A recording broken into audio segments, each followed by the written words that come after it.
Hola, ¿qué tal estáis? Bienvenidos al Turracinema de Dark City. Qué pelazo tenía yo en la intro. ¿Qué tal estáis, chicos? César Fernández, ¿qué tal? Hoy Muy estás bien, en Selvich, ¿no? estoy en Selvich y es donde deberíamos estar todos, buscando la felicidad. Pues sí, y con Jennifer Connelly también al lado, ¿no?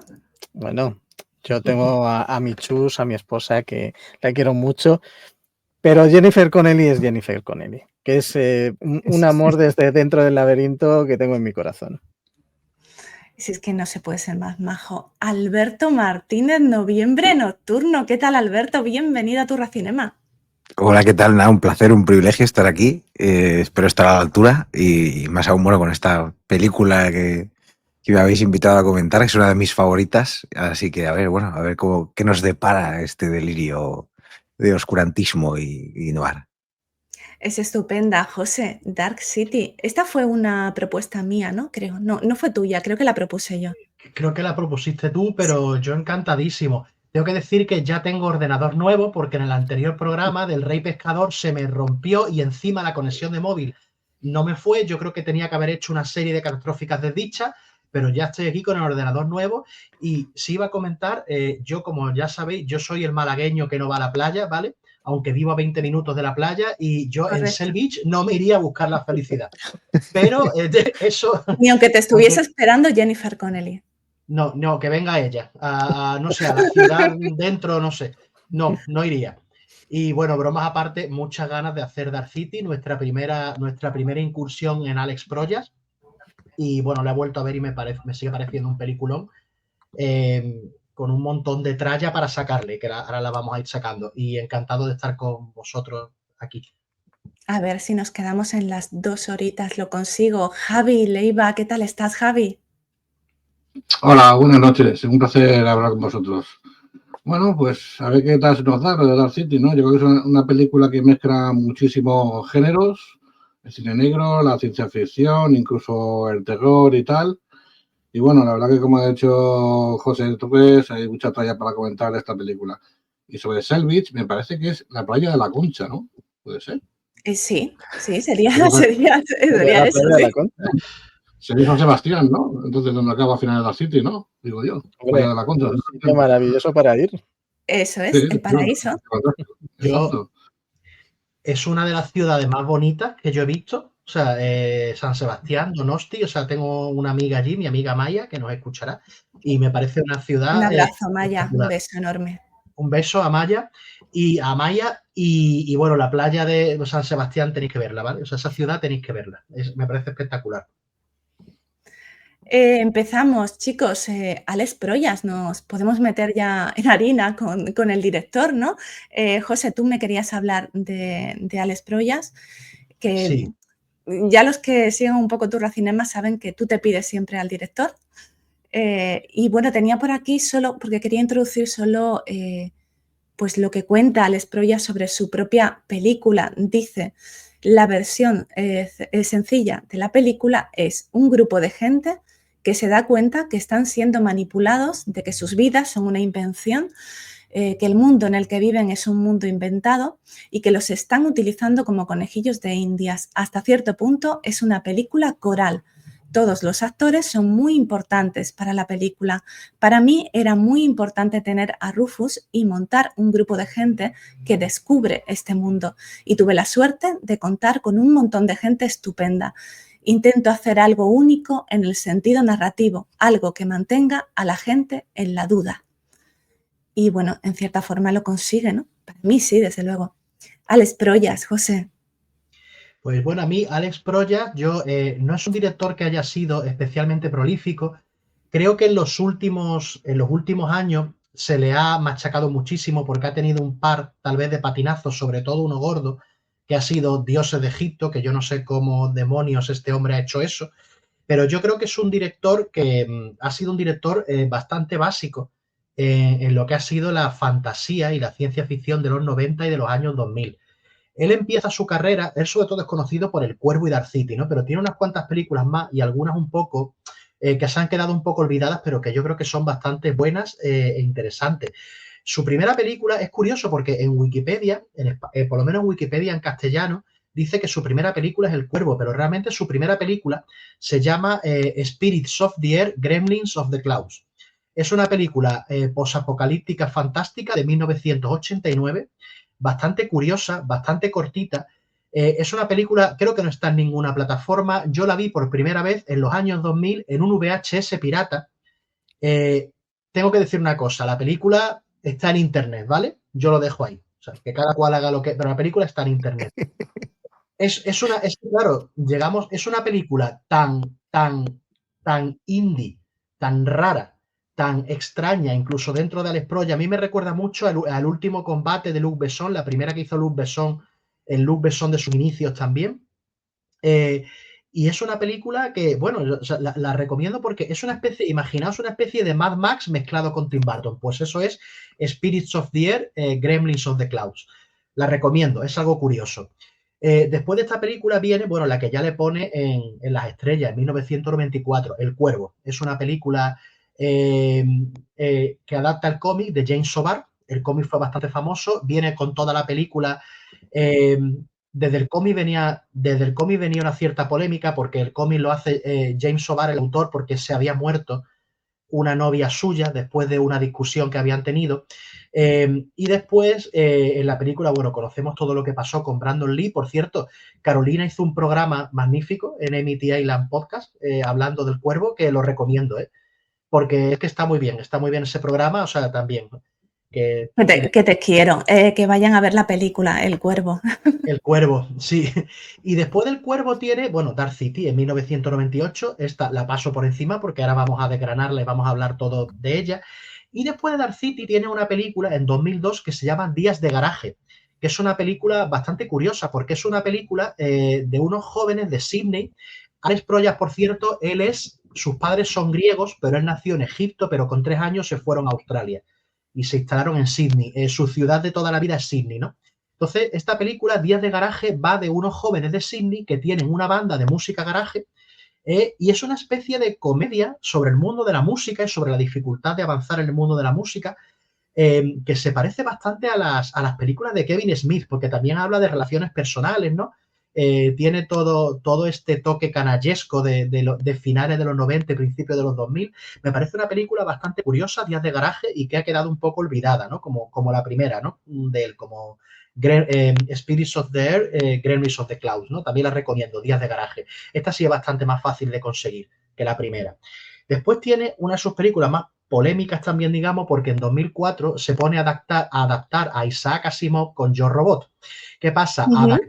Adaptar a Asimov es complicado, ¿vale? Y adaptar los textos de Yo Robot es complicado. Entonces, yo creo que es una película digna, pero que se queda en una película de acción más simple de lo que podría haber aportado, ¿no?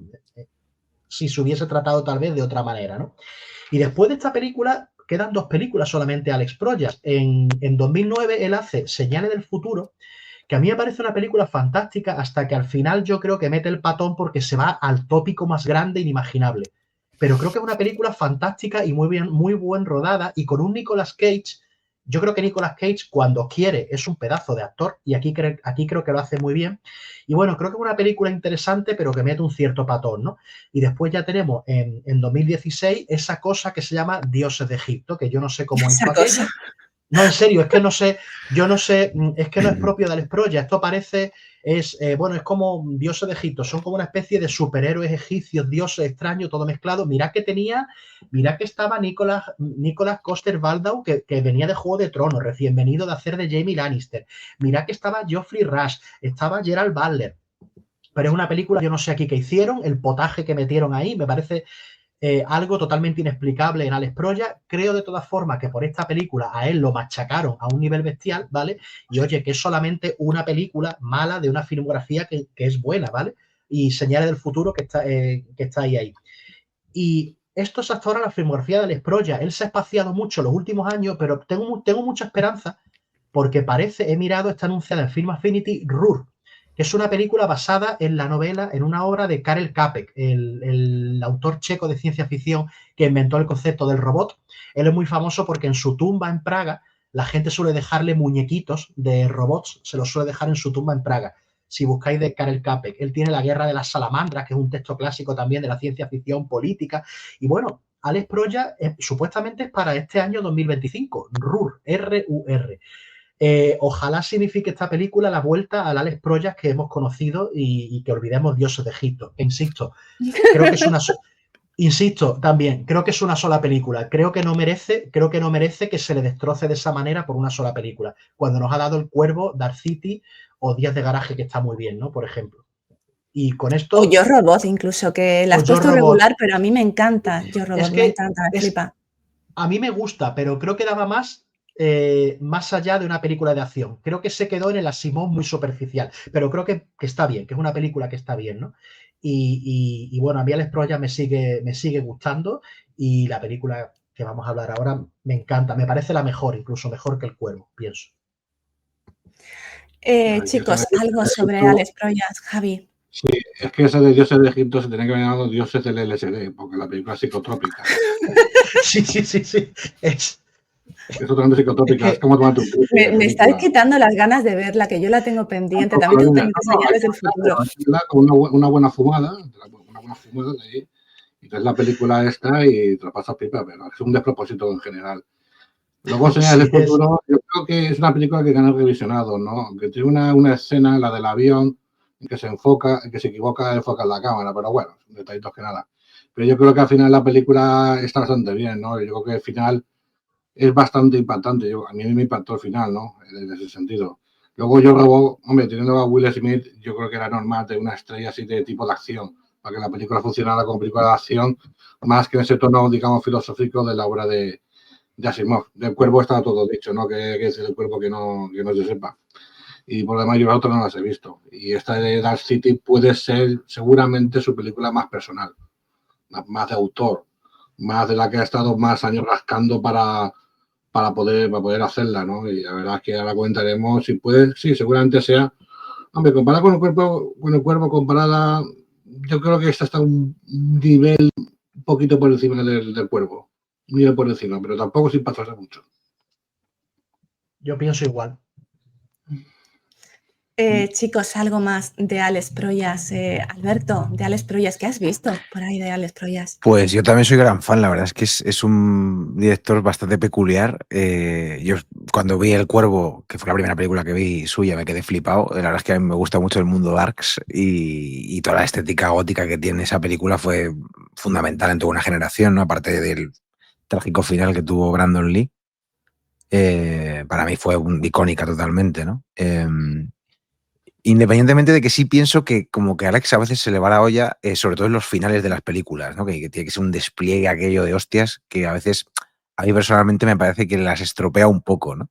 Pues suele tener inicios buenísimos, pero que me parecen obras maestras y me quedo con el primer tramo de la peli y luego es verdad que como que se lo acaba llevando todo a un terreno más de acción y demás, ¿no? Yo Robot me gusta mucho también, incluso con los pequeños salpicones que tiene de filosofía sobre lo que es la inteligencia artificial y demás, dio en el clavo en algunas cosas, aunque luego es verdad que es una fórmula un poco típica quizá, ¿no? de Hollywood, la de poner un actor de acción, como decíais, y darle un poco el machacón también. Pero vamos, que luego también Señores del Futuro me parece la leche. A mí me gusta muchísimo Nicolas Cage, soy muy fan de las conspiranoias y esa película también es que tiene como muchas obras de culto, ¿no? A lo mejor no son grandes referencias para mucha gente que están quizá más en el mainstream, pero yo creo que cualquier cosa que haga Alex Proyas hoy en día, muchos de los fans de su trabajo lo van a seguir. Por eso caí en la trampa de Dioses de Egipto diciendo, bueno, a ver qué me encuentro, ¿no? Y sí es verdad que es una película totalmente ida de su estilo, de lo que había estado haciendo hasta ese momento. Y me da pena que no haya tenido más producción. No sé si todavía queda algo por ver de su factura, pero yo espero que sí. César. Bueno, a mí hay un tema con Alex Proyas que me gustaría sacar a relucir y es que es uno de los directores a los que se le ha dado la oportunidad de hacer un montaje posterior de su película. Y entonces Dark City no tenemos una sola película, sino que tenemos dos.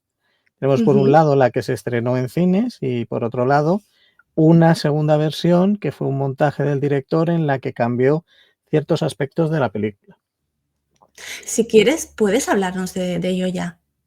Sí, Vamos a hablar pues, de las 2 versiones. pues nos metemos de lleno. En Venga. principio, la versión del director no tiene grandes cambios. O sea, añade algunas escenas que las alarga o las empieza. Se centra un poquito en algunos detalles, como por ejemplo las huellas dactilares que pasan desapercibidas en la versión original, que son unas huellas con forma de espiral bastante significativas que hacen que el inspector pues le resulte extraño. Yo no sé si esto, porque claro, luego la historia de Dark City, cuando nos la presentaron en la versión original, pues ocurrió lo que ocurre en muchas películas, incluso en películas de culto como en Blade Runner. Llegan los productores y dicen, esto la gente no lo va a entender, así que hay que Sí. explicárselo. Y metieron la voz en off, explicando absolutamente todo. De hecho, yo veo que Dark City lo primero que hace en los primeros minutos es soltarte la bomba y ya sabes absolutamente todo lo que va, de qué va la película. Y luego es un poco una carrera detrás del protagonista buscando Selvich. Pero sin embargo, en la versión del director, uno de los cambios fundamentales fue que esa voz en off del doctor se elimina. Al comienzo de la película se ve al doctor, se ve cómo mira el reloj, pero no se hace la sincronización, que es ese sistema que tienen los ocultos para modificar absolutamente todo el entorno de la ciudad y, por así decirlo, dejar preparado ese experimento con las personas que ellos tienen dispuestas y cuyos recuerdos han ido mezclando para intentar buscar ese alma o eso que les falta y que necesitan para continuar existiendo. Entonces quería preguntaros a vosotros si os parece que este cambio en el cual se elimina esa sincronización y se empieza directamente en la escena donde despierta dentro de la bañera el protagonista y se da cuenta de que ha habido un asesinato, pero no tiene recuerdos, y cuando sale al vestíbulo la gente está dormida y de repente despiertan. ¿Creéis que esto influye mucho en la película?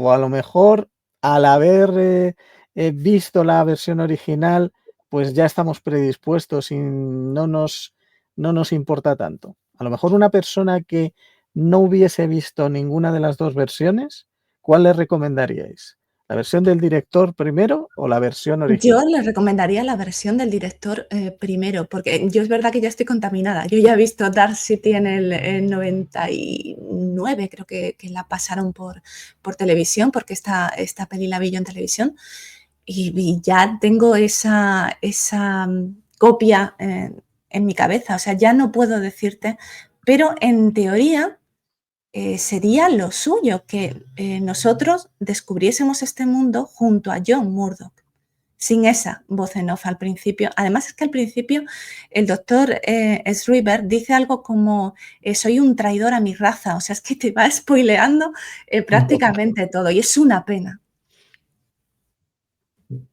José, venga, baja el Yo creo ritmo. que sí, yo creo que es mejor o sea, me refiero, yo creo que originalmente como estaba estipulada, creo que es mejor, me refiero, porque la película empieza como una película noir de cine negro de los años 40. Y yo creo que la gracia es ir descubriendo tú a la vez que el protagonista qué es lo que pasa aquí, ¿no? Porque estoy aquí tirado, porque hay una persona muerta, porque la gente está dormida, porque parece que estamos eso, pues como una especie de años 40, años 50, pero con muchos anacronismos. Y claro, creo que el darlo todo masticadito, creo que no. Yo he visto las dos versiones también a lo largo de los años y creo que el darlo todo masticadito es que te fastidia bastante la película. O sea, es como si empezase, a ver, por ejemplo, no sé, es como si empiezas Matrix contando al principio, pues Matrix es no sé qué. Es que claro, o sea, es que, y creo que la fastidiaron bastante. O sea, creo que a veces se subestima al público, sobre todo a lo mejor los grandes productores, ¿no?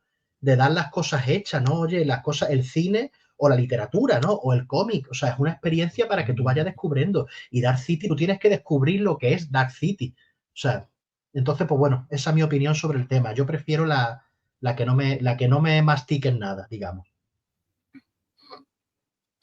Hombre, yo creo que lo que pasa mucho en el cine en los últimos 25 o 30 años es que a veces hay demasiada sobreexplicación en las películas, en exceso, ¿no? Es para que el espectador, cuando está viendo la película, no esté encajando piezas, ¿no? Sino que tengamos más o menos las piezas encajadas en la cabeza. Coincido con José en esto, de que la estructura del principio es de cine negro, ¿no? A mí me recordó mucho una película de Mankiewicz que se llama Solo en la noche, que empieza prácticamente así, ¿no?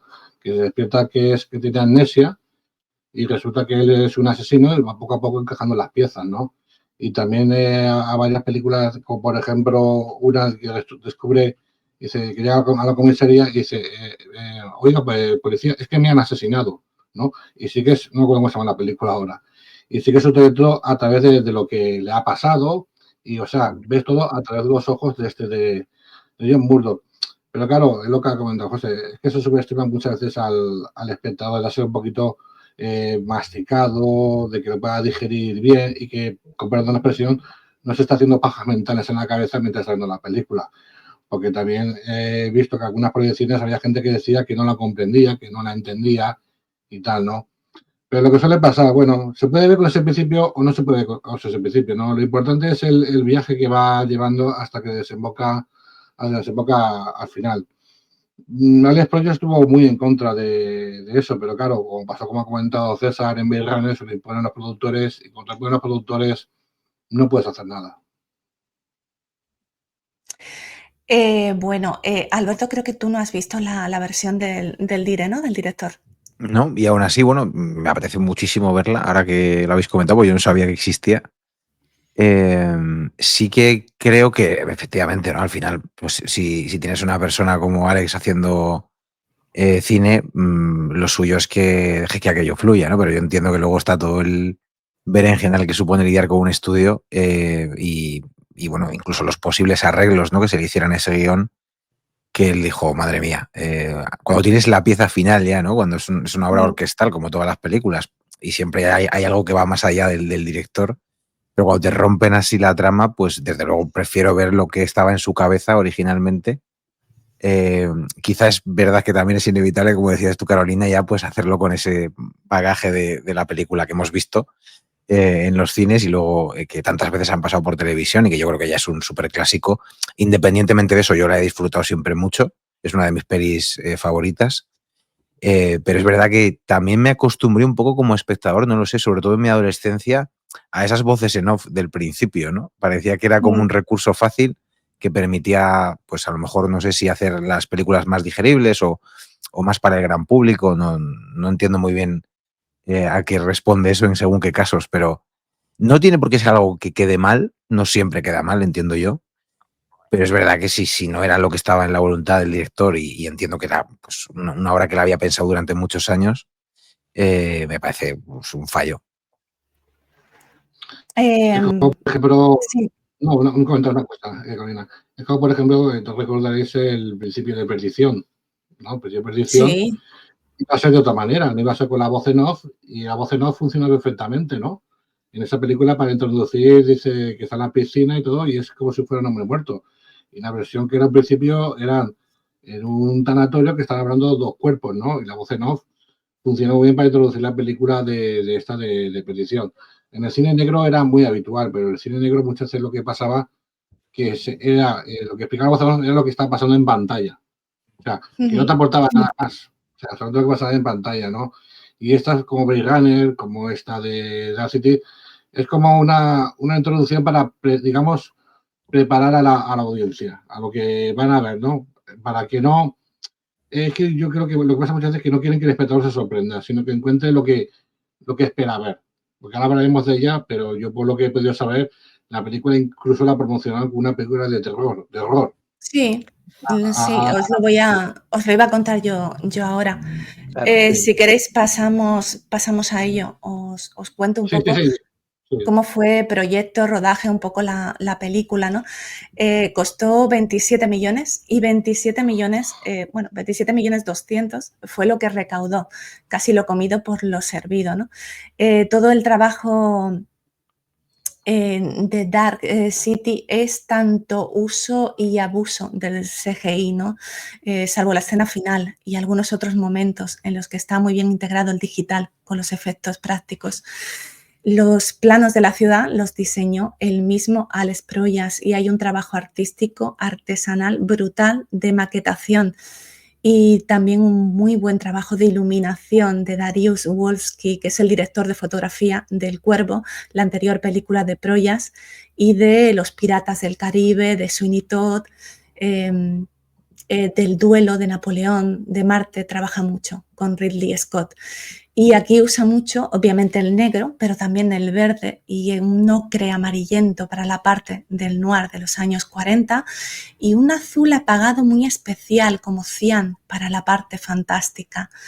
Y tenemos también el vestuario de Liz Keoch, que es estupendo. Y, por cierto, también el soundtrack, la banda sonora que se hizo poco, de Trevor Jones, es estupenda. La he estado escuchando estos días y la recomiendo porque está muy bien. Ruedan la mayor parte de la película en Australia. Y, bueno, Alex Proyas también se mete en este proyecto con su productora, con Mystery Clock, pero tuvo muchas diferencias, ya lo hemos comentado, con New Line Cinema. La productora no entendió bien la película, la malvendieron, la vendieron como una película de terror, que es lo que decía Javi, le pusieron además la clasificación R finalmente. Proyas en justa venganza dijo, pues pongo a Rufus Sewell desnudo al principio ya puestos. Una decisión de la que personalmente me alegro muchísimo. Obligaron a Proyas a poner en el inicio la voz en off del Dr. S. River explicando parte de la trama fantástica, cosa que elimina Proyas en la versión del director. Retrasaron 8 meses también el estreno porque estaban pendientes de cómo le iba en taquilla a Titanic, una película pues sí, modesta. Así que estuvieron 8 meses mirando cuándo iban a estrenar o no Dark City. Cuando finalmente la estrenaron, pues fue un desastre en taquilla y se recupera posteriormente en videoclub hasta convertirse en una película de culto.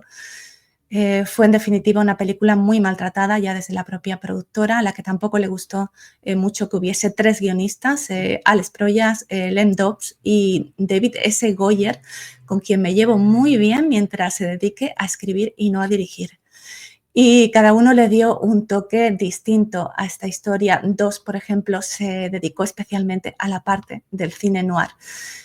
Dato curioso que he encontrado por aquí es que Dark City y Matrix comparten escenarios. De ahí también parte del parecido entre las dos. Se llevan un año, en realidad, las dos películas. Y hay una parte donde se ve un cine en la ciudad de Dark City y lo que se está proyectando en cartel es un corto de Alex Proyas, es En Book of Dreams, y es un guiño que se hace el director a sí mismo. Y nada, finalmente contaros que Proyas dice que su inspiración directa para Dark City fue Metrópolis de Friesland. Sí, es que estéticamente es muy impresionista la película, tanto en los planos, los interiores, la luz, incluso, ya digo, los interiores se ve que son como sitios más cerrados y se ve el techo y las paredes, ¿no? Son como habitaciones más pequeñas para que se pueda ver toda la amplitud de los sitios cerrados. Incluso el vestuario hizo algo muy contradictorio, lo comentó él, que es que el vestuario no coincidiera con el decorado, ¿no? Y si ves la película, prácticamente no hay rojos que destaquen, a no ser que sean de la sangre y tal, ¿no? Y el vestuario es como muy monocromático, ¿no? Y el director de fotografía dice que gozó haciendo esa película, ¿no? Es que es eso, es una mezcla de como si fuera de cine negro, pero cine negro muy oscuro, muy agobiante, luego con una ciencia ficción un poco extraña, porque la verdad que es un poquito extraña. Luego puede tener un poquito de terror, bueno, un poquito de terror y está, pero yo creo que la conjunción que hace es extraordinaria, ¿no? Yo creo que es una película inusual para la época. Y se convirtió de culto, un poco ha comentado Carolina, fue a través de videoclub. Yo me acuerdo de la época de UHS, que era una película que costaba encontrar en los videoclubs. Y luego funcionó muy bien con el boca a boca y se hizo después de culto, ¿no? Luego llegaremos a otra cosa que se ha comentado durante muchos años, que dicen, no, es que Matrix es un plagio de Dark City, y yo no veo el plagio por ninguna parte, en absoluto, yo no veo el plagio en absoluto. Puede haber un par de... Me alegro que digas eso porque yo tampoco veo un plagio en Matrix y todo el mundo lo ve. Puede haber un par de coincidencias, pero como hay en toda película, yo puedo decir, por ejemplo, que esto es un plagio de Solo en la noche de Joseph Le Mankiewicz, porque prácticamente funciona igual, pero no es un plagio. Porque hay alguna idea o algo que pueda tener, no se puede considerar que sea un plagio y tal, porque son muy diferentes de su concepto, pero bastante diferentes. O sea que a lo mejor tiene el concepto de que están en realidades paralelas dominadas por una serie de personas, pero no son máquinas que se alimentan de ellos como si fueran pilas, y aquí tiene un fondo, digamos, existencialista, ¿no? De esos propios extraños respecto a cómo es el ser humano, ¿no? Yo qué sé, yo creo que eso es muy diferente. Dicen, no, es que mira, es que antes de Matrix estaba la de Dark City, y Dark City es un plagio. Yo eso personalmente no me lo parece. No, yo creo que son películas que funcionan muy bien por separado. Tienen ideas que a lo mejor que estaban en ebullición, pero ocurre con otras muchas películas. Por ejemplo, de repente aparece en una película de magos y alguien hace otra película de magos. Dices, ¿las dos se están autoplagiando? No, pero sucede. A lo mejor esos guiones estaban moviéndose y en un momento dado, pues alguien dijo, esta idea puede funcionar en este espacio, en este tiempo. Pero aparte, eso pasó con El ilusionista también y El truco final, que son dos películas que las confundo continuamente. Sí, o y con Impact, pero eso que dicen muchas veces, no, que es un plagio, vamos a ver, hay 100 y pico años de cine. Es normal que se repitan escenas, que se repitan conceptos, estructuras narrativas. Por ejemplo, la historia de la venganza de todas las películas es la misma, todas, igual, funcionan todas igual, ¿no? Y mira, yo ayer estuve comentando en un podcast la de Escape de Absalom, que me encanta, que está muy bien, y prácticamente es igual que Sordier, la de Carl Russell, son iguales, funcionan igual, es la misma estructura narrativa y funcionan igual, y ninguna es un plagio de la otra. Evidentemente, hay directores que han tomado ideas de ciertas películas que vieron y las han adaptado a sus nuevas películas, pero muchas veces eso no significa que sea un plagio, como dicen, no, es que como en el caso de Matrix es un plagio de la City. Es que te las pones una cada una y funcionan de manera distinta. Pasa que ha comentado César, una es del 98 y la otra es del 99. Y claro, ya establecen ahí paralelismos que yo, por pequeños detalles, no se los veo. Hay otro caso también, que este fue de los últimos años, que era entre Origen de Christopher Nolan y Paprika de Satoshi Kon. ¿Qué pasa? Que bueno, yo creo realmente que, claro, hay décadas de cine, hay siglos de literatura, todo se va retroalimentando. Aquí lo que pasa es que pasó que, claro, Origen es de 2010, Paprika es de 2006, pero en 2010 Satoshi Kon, por desgracia, murió con 46 años de un cáncer de páncreas fulminante. Entonces, claro, el dilema se retroalimentó bastante, yo recuerdo, en aquellos años, ¿no? Es verdad que Paprika se subtitula Paprika, Detective de los Sueños. O sea, me refiero que es que, y es verdad que hay, pero pasa, a mí me parecen también, a mí me encanta tanto Origen como Paprika, pero es otro caso que estaba recordando, que también está toda esta polémica siempre en los foros de cine, de que si Nolan copió a Satoshi Kon y como Satoshi Kon murió joven, no se pudo defender, o sea, esto está muy en el aire, pero es verdad que yo creo que pasa y va a seguir pasando. O sea, yo creo que la única vez que ha pasado eso fue que Luc Besson, que hizo una película del espacio, y que le mandó John Carpenter porque dice que le plagió a Asalto a la Comisaría 13. Y ver a Asalto a la Comisaría 13 en el espacio. Y Asalto a la Comisaría 13 es Río Bravo de Howard Hawks. Prácticamente. Es una película, cualquier película del oeste es Asalto a la Comisaría. Sí, es que es eso. Y lo mandó por plagio a Luc Besson por una película del espacio con Guy Pearce, no me acuerdo del nombre, y ganó la demanda. Pero comentaba, hay 100 o 125 años de cine, es normal que vendan conceptos, historias, porque una Paprika es de sueños y otra va de sueños, pero puede ser de sueños de una manera y de sueños de otra manera. Lo que no plagia Dark City es a los ocultos o los extraños, ¿no, Alberto? que no puedes Sí, hablar sí. de ellos. Bueno, incluso eso, los agentes, porque los hombres de negro como concepto tienen ya mucho tiempo, también están en muchísimas películas, obras literarias. Mucha gente los asocia con un libro muy famoso que son Las profecías del Mothman, de John Keel, que es un investigador casi de thriller kafkiano, ¿no? Que esto está en Matrix y está un poquito también bueno, bastante en Dark City, esos laberintos oscuros, ¿no? En los que se mueven los personajes. O sea, yo sí que creo que tienen muchos paralelismos, creo que además son celebrables, porque las dos películas los manejan de forma diferente. Evidentemente, el uso de los decorados. O sea, no sé tampoco si los Wachowski llegaron a ver Dark City durante el rodaje y eso pudo también tocar alguna tecla, pero sí que tiene momentos de thriller oscuro, de ciencia ficción noir, las dos películas, y una estética que a mí me parece brillante en ambos casos con su toque personal, ¿no? O sea que incluso aunque hubiese esos paralelismos, pues bienvenidos sean, ¿no? Yo creo que a veces eso en el arte es cosa digna de celebrarse. Y luego, bueno, a mí la parte que más me flipa de la película, sin lugar a dudas, es la de estos personajes, ¿no? Estos ocultos. Como te decía, que se puede considerar que son hombres de negro, al principio, de hecho, aparecen con esa estética. Y sí es cierto que Alex Proyas ha hablado de su trasfondo, puede considerar que son los antagonistas principales de la película, sin lugar a dudas, y son los que manejan esos hilos, ¿no? Son los marionetistas, pero es que encima tienen una especie de lore interno, de trasfondo, que vas averiguando poquito a poco, aunque al principio también ya se da ese bombazo, ¿no? Que decíais de la voz en off, con esa especie de maquinaria también casi mística que tienen, ¿no? Para controlar a toda esa ciudad oscura. Y sí, al final se sabe, ¿no? Que es una raza extraterrestre, una raza alienígena, que de alguna manera está creando ese universo para experimentar, porque probablemente estén llegando al final de sus días y necesitan investigar de alguna manera la individuación humana, ¿no? Cómo funciona la identidad, cómo funciona, incluso diría que la conciencia o ese concepto, porque ellos son una mente colmena. Se llaman por nombres bastante enigmáticos también, ¿no? El señor sueño, el señor libro, el señor reloj. Tienen además esa vestimenta muy característica. Es una mezcla un poco también entre los hombres de negro, casi tienen un toque Hellraiser también a veces con la ropa que llevan, y de la Orden de la Incisión también, que son como una especie también de secta, ¿no? De culto. Y a medida que van apareciendo en la película, tú vas descubriendo poco a poco esos detalles, vas desgranando quién puede ser, pero siempre te deja la película un marco bastante abierto hasta el final, ¿no?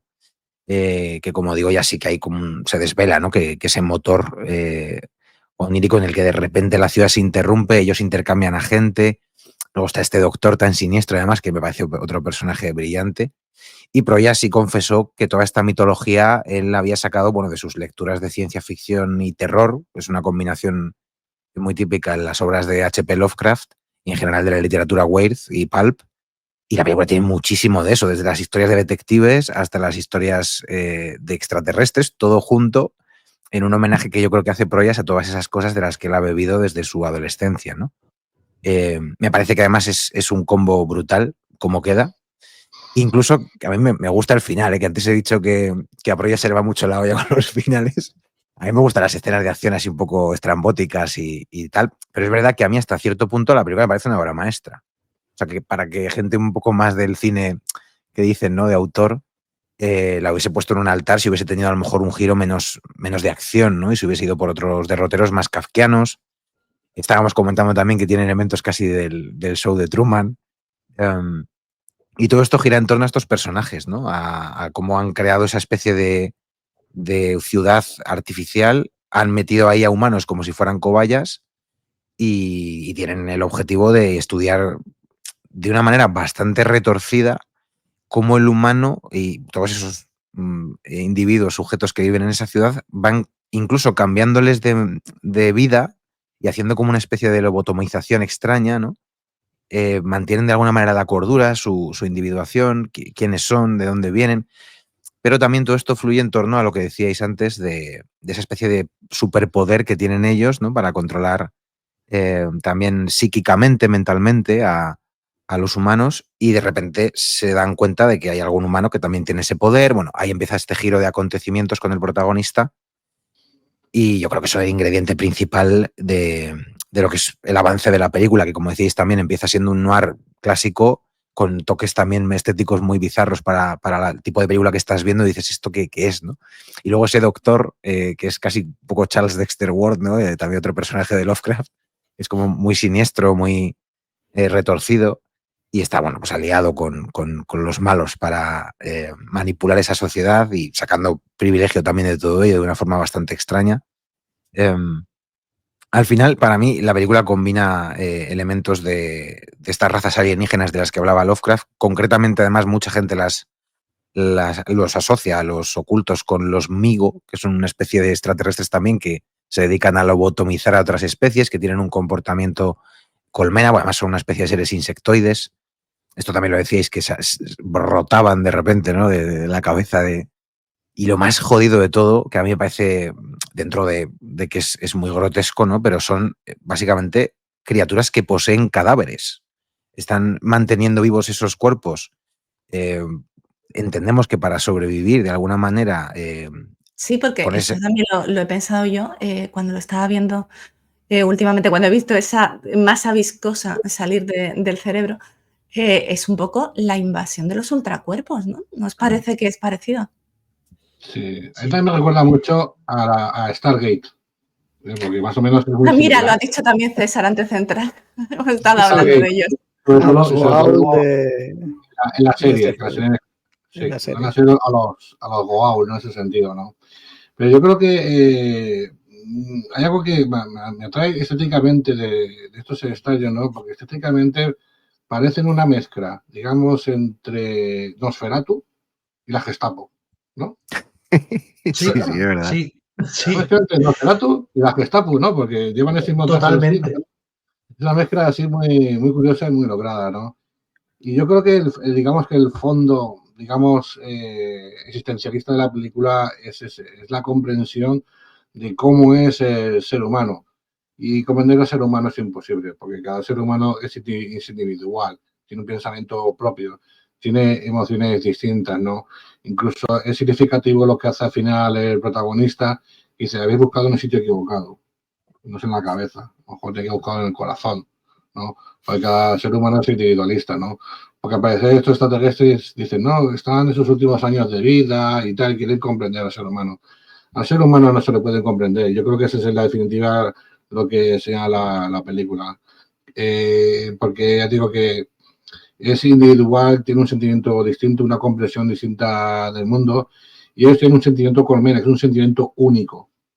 Igual que el ser humano es, digamos, cada uno individual, ellos es colectivo, ellos tienen un mismo pensamiento, ¿no? Sí. Y quieren entender distintos pensamientos, distintos recuerdos, haciendo una especie de experimento fallido, porque es un experimento fallido totalmente, de cómo responden los seres humanos si son lo que ellos entienden como pobres o como ricos o con otros estilos de vida o tal, ¿no? Pero yo creo que la conclusión esa es que al ser humano es imposible de comprender, estudiar y saber cómo puede reaccionar o cómo es, ¿no? Yo me quedo sobre todo, ya digo, como dice al final, que habéis visitado en el sitio equivocado, no es la cabeza. Yo creo que lo que indica que es el corazón del ser humano, o también lo que hacen, creo que también estos extraterrestres, es buscar el alma humana, ¿no? Que dicen que pesa 21 gramos, ¿no? Como dicen en la película aquella que se llama así. Pero el alma humana es algo imperceptible, es algo que no se puede encontrar, ¿no?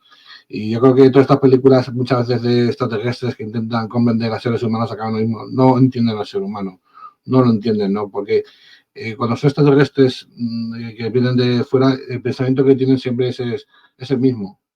El pensamiento es el mismo. No hay un extraterrestre que a lo mejor pueda pensar un poco diferente. Incluso la serie ha comentado César de Stargate. Yo creo que en Stargate a lo mejor hay alguna excepción, ¿no? Pero prácticamente en Stargate los extraterrestres piensan igual sobre el ser humano, ¿no? Yo creo que el concepto, digamos, existencialista de la película es ese. Yo creo que es el fondo que busca Alex Proyas. Pues fíjate que en ese sentido hay un personaje que pasa un poco desapercibido, pero a mí me parece muy importante, y es el señor Mano.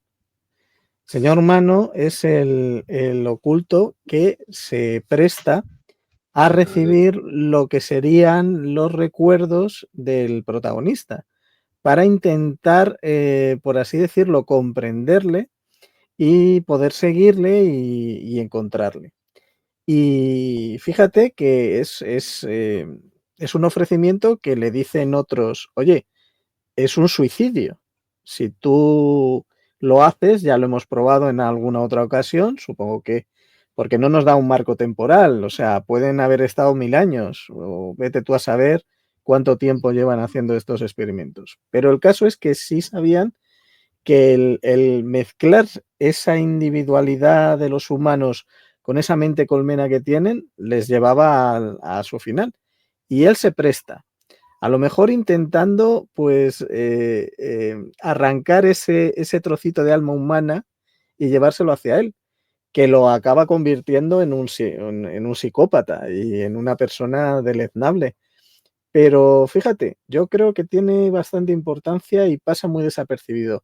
Se le podría haber dado a lo mejor un poquito más de, no sé, haber Yo creo que aprovechado un poquito más ese personaje, ¿eh? Yo creo que a lo mejor, si a lo mejor lo que hubiera sido es que a través de ese pinchazo que hubiera tenido, a lo mejor una mayor comprensión de cómo es el ser humano, ¿no? Más que otra cosa, más que todos los experimentos que han hecho. No, estos experimentos fallidos y todos han muerto, ¿no? Pero a lo mejor en un momento dado, yo creo que a lo mejor cuando llega al final, a lo mejor hubiera dicho, yo creo que llego a entender cómo puede ser el ser humano porque ha tenido sentimientos, porque son seres que no tienen emociones, no tienen ni risa, ni tristeza, ni ira, ni odio, no tienen nada en absoluto, no tienen emociones. Y a lo mejor, si un momento dado, yo te digo que incluso si hubiera sonreído, una sonrisa, hubieras cantado de que sí, ahora habéis cantado más o menos lo que puede ser el ser humano. Y sí, la verdad es que, como dice César, me parece un personaje que a lo mejor se podría aprovechar un poquito mejor en ese sentido. Lo siento porque me he tenido que ausentar porque ha habido una crisis en casa, pero ya está todo solucionado. Que no sé de qué estáis hablando exactamente, pero no hemos pasado aún a actores, ¿no? Estáis hablando de los ocultos y estáis filosofando un poco, ¿no? Vale. Sí. Yo quería comentar de los ocultos también. A mí me recuerdan mucho a una novela que me apasiona. Me recuerdan a Los hombres grises de Momo, de Mijail Ende, el autor de La historia interminable. Tiene esa novela, Momo, que me parece fantástica. Y ese tipo de enemigo de pensamiento colmena, colectivo, que son todos iguales. Además, los hombres de grises van vestidos también con trajes grises, oscuros, sombreros, o sea, me recuerda mucho eso a los villanos de Momo, que por cierto, ya que si no habéis leído, quien nos está escuchando esa novela, es maravillosa, del gran Mijail Ende. Y quería comentarlo porque me recuerda. Y también en Fringe, la serie, salen unos hombres de negro con unas pintas bastante parecidas a estos, aunque tienen otro giro también distinto, pero bueno, en Expediente X también aparecen los hombres de negro. Es que la mitología esta de John Keel, que insisto, creo que fue un poco el que inició todo esto, incluso los sitúa en esa tesitura en la que cuando aparecen no estás muy seguro de si pertenecen a este mundo o no, hablan de forma extraña. O sea, no son simplemente agentes del gobierno, ¿no? Que lo decía muy bien Javi, que es una mezcla de la Gestapo y vampiros, ¿no?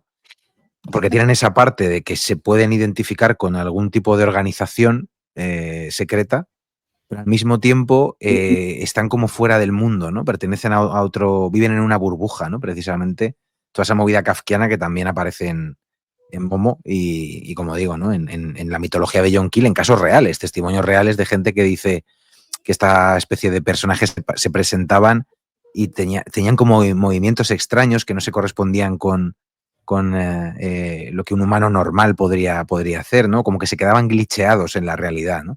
Y esto la película lo traduce perfectamente también en esa personalidad casi cadavérica que tienen ellos y rígida y luego bueno, el las mal pintas que rollo llevan, ¿no? que da lo que hacen, el ruido que hacen, que son como, no sé, como cucarachas o algo. Son un ruido rarísimo, extrañísimo y que te provoca un malestar que te quieres morir cuando lo oyes. Y el niño es... No, pero hay una cosa... El señor sueño, creo que es, ¿no? El niño. El señor sueño. Yo creo que es la gota de terror, a lo mejor, que podríamos sacar de la película. Sí, la parte en la que le muerde a John Murdoch y empieza a sangrar, de hecho. Sí. Los comentarios extraterrestres, evidentemente, recuerda también a una que habéis comentado, que es la invasión de los subcuerpos, ¿no? Evidente de todas las versiones, del año 60, la de 70 y pico y las dos más recientes, ¿no? Y yo creo que también tiene un componente, digamos, en todos esos escritores de los años 50 o años 60 de novela de ciencia ficción, un componente político, ¿no? Digamos que muchas veces presentaban esos extraterrestres como si fueran un comunismo, ¿no? De seres muy hieráticos, como si fueran, no sé, como si fueran una amenaza constante, ¿no? De que si les iban a invadir y que eran todos iguales, ¿no? Porque el pensamiento que tenían que el comunismo era así, de personajes que no tenían un pensamiento único, un pensamiento radical, ¿no?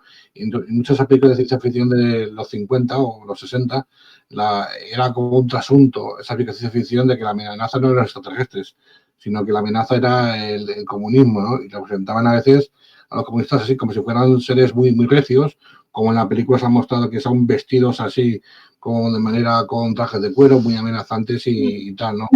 Y a lo mejor tiene ese traslado también en la película de Dark City, ¿no? A ver, el comunismo evidentemente en el año 98 acabó, ¿no? Pero a lo mejor en la relación, a lo mejor de lo que leyó Alex Proyas de joven, lo que fuera, puede tener cierta influencia. Sí. Alberto, ¿te queda algo más de Los Ocultos o pasamos a actores? Pues si queréis, vamos avanzando, así vamos descubriéndolos también de otras maneras. Tengo aquí un montón de fricadas, pero sí, justo además iba a hablar precisamente de las asociaciones con algunas distopías clásicas como antagonistas también, ¿no? Desde 1984, Un Mundo Feliz, o la obra de Philip K. Dick también, de Kafka. Ya hemos mencionado unas cuantas, ¿no? Pero vamos, aparte de eso, creo que vamos a ir profundizando en personajes y sacando cosillas de ahí. Pues vamos a ver, tenía yo por aquí, a ver si... Bien, bien, o sea, es como un triunfo, me ha salido una diapositiva bien. Vamos a ver, tenemos a pues Rufus Sewell, vamos a empezar por él, ¿no? Que a mí me encanta, me parece uno de esos actores que no son guapos, pero son atractivos, tienen algo, ¿no? Ese pelo rizado, los ojos verdes, algo en la mirada, es fría, tiene algo inquietante. Y lo han llamado mucho para hacer de villanos elegantes, ¿no? Con un puntito atractivo, con una maldad latente, como pues el conde Adhemar en Destino de Caballero, o Armand en La Leyenda del Zorro, o el príncipe Leopold en El Ilusionista. Ha hecho también series para televisión. A mí me gustaba mucho La Hora 11 y El Hombre en el Castillo, pero ha hecho muchas más. Yo es que tenía mi pequeño crush con John Murdoch y he oído siempre que está muy inexpresivo en esta película y a mí no me lo parece para nada. Veo más inexpresivo incluso a William Hurt. A él lo veo muy bien en las escenas, sobre todo con Jennifer Connelly. Hay algunas en las que está verdaderamente asustado, casi como un niño. Y además él siempre se muestra muy vulnerable y relajado cuando está ella, ¿no? No es para nada un personaje plano a la hora de mostrar emociones. Chicos, ¿qué tal John Murdoch? Pues bueno, a mí Hombre, me parece... a mí Rufus Sewell... Adelante. Sí. No, tú, yo hablo demasiado. ¿Yo? Bueno, no, yo voy rápido. No, a mí me parece, como actor, Rufus Sewell me parece un actor que creo que a veces ha estado un poco desaprovechado, porque creo que tenía, aparte de villano, porque estaba recordando, él es hasta villano en Abraham Lincoln, Cazador de Vampiros, ¿vale? Es como, por cierto, salen dioses de Egipto, ¿vale? O sea, repitió con Proyas, salen dioses de Egipto. Mira, una razón para ver dioses de Egipto. Sí, para ver dioses de Egipto. Él realmente creo que es un actor que es bastante versátil, porque lo hemos visto haciendo muchos villanos, pero también creo que hace de protagonista muy bien. Y es verdad que él, de todas formas, él ha hecho mucho teatro y sigue haciendo mucho teatro. Él está muy activo en el mundo del teatro. Que muchas veces pensamos que a lo mejor que un actor o una actriz se prodigue menos en cines porque no está haciendo nada. No, él realmente está muy activo en el teatro. Y yo creo que aquí como protagonista lo borda. Es el ideal para Dark City. Sí, pero bueno, digamos, es actor británico. Los británicos y el teatro hay una relación muy intensa, ¿no? Si no están actuando como comentado, están haciendo teatro, ¿no? Además, empezó haciendo una miniserie que me gustó bastante, porque me gustaba mucho esta miniserie de época, que era de Middlemarch, que está bastante bien. Salió en Carrington, en Victory, en Hamlet, no sé si os acordaréis que sale en Hamlet, la maravillosa película de Kenneth Branagh, ¿no? Kenneth Branagh, sí. Y yo creo que la elección de Rufus Sewell es muy clara, ¿no? Porque en principio creo que se comentó que era para Johnny Depp, imaginaos, incluso para Tom Cruise, que puede ser la película, ¿no? Pero yo creo que la película de acierto es en ese tipo de películas por un actor así como semi desconocido o no poco conocido, porque a veces no sabes por dónde te va a salir, ¿no? O cómo puede ser a su personaje o lo que le puede pasar. Por ejemplo, si pones a Tom Cruise en la película, sabes que al final no lo van a matar, por ejemplo, ¿no? Si pones a Johnny Depp, tienen otro tipo de actuación. Y yo creo que lo hace Rufus Sewell es una actuación bastante natural, ¿no? Yo creo que está estupendo. Yo no me imagino a otro actor haciendo de protagonista. Porque lo bueno es eso, ponerlo como fue un actor en ese momento poco conocido. Pero después ya digo que después tampoco se prodigó mucho. Salió en esta Destino de Caballero, que hacía también de malo. Luego en Helena de Troya, no me acuerdo qué personaje hacía, que también hacía de malo, ¿no? Pero luego ya... El malo. O sea, en Troya también el malo, todo el malo, todo el tiempo el malo.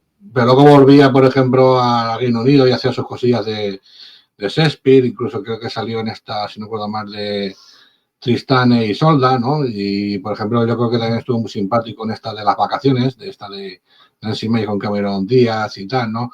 Pero tampoco es un actor que se haya prodigado así a lo bestia, ¿no? Yo creo que el último, así más destacaré, pues podría ser, no sé, en esta de tiempo, digamos, la de Shyamalan hace poco, ¿no? Pero digo que no es un actor que le preocupe, digan, en este teatro ni nada. Él es británico, los británicos con el teatro van sobrados. A mí, Rufus, la verdad es que me gusta porque es un actor que puede tener muchas caras. Yo creo que se ha explotado mucho la de villano, pero realmente aquí tener en cuenta que se suponía que iba a ser por los recuerdos que le iban a implantar, un psicópata, asesino, en serie. Entonces, el elegir un actor que tiene esa cara que efectivamente podría ser la peor persona del mundo, pero luego da el giro y puede ser una persona maravillosa, pues yo creo que es una muy buena elección. Yo, donde creo que también lo aprovecharon mucho es en la serie que has comentado del hombre en el castillo. Ahí se ve que es un padre que, bueno, es un nazi al nivel de prácticamente la figura más importante en los Estados Unidos o una de las más importantes. Y sin embargo es un padre que tiene un hijo que tiene una enfermedad y al cual van a eliminar por esa sociedad en la que están. Y tiene esa dualidad de ser una persona totalmente abyecta, pero también un padre. Y yo creo que para mostrar esas dos caras no hay mejor actor que este. A mí me encanta, ¿eh? Yo, vamos, no tengo ninguna pega para que sea protagonista de esta película. Creo que además cualquiera que la vea es bastante, no sé, como decíais también, ¿no? Con esa dualidad que tiene a veces de asociación, porque es ese típico actor de cara conocida y nombre desconocido para muchos, porque lo has visto en distintas películas, algunas de ellas muy mainstream, muy taquilleras. Y luego también pues tiene papeles en películas más de cine de autor y con pues, cierta pompa, ¿no? Más literaria, shakespeariana, teatral y todo esto. Pero en esta peli que no le conoces además como protagonista, yo nunca lo había visto hasta que vi Dark City, y encontrarte con un actor que es tan potente y tan desconocido al mismo tiempo, a mí siempre me gusta en las pelis, por lo menos. Prefiero eso que ver una cara conocida y saber más o menos ya por dónde me va a llevar la película, que a veces me pasa mucho esto, a veces me llevo sorpresas, ¿no? Como con Nicolas Cage, que ya no sabes lo que va a hacer una película y ya puede ser cualquier cosa, pero es verdad que en este caso yo creo que fue un acierto tremendo tenerlo de prota.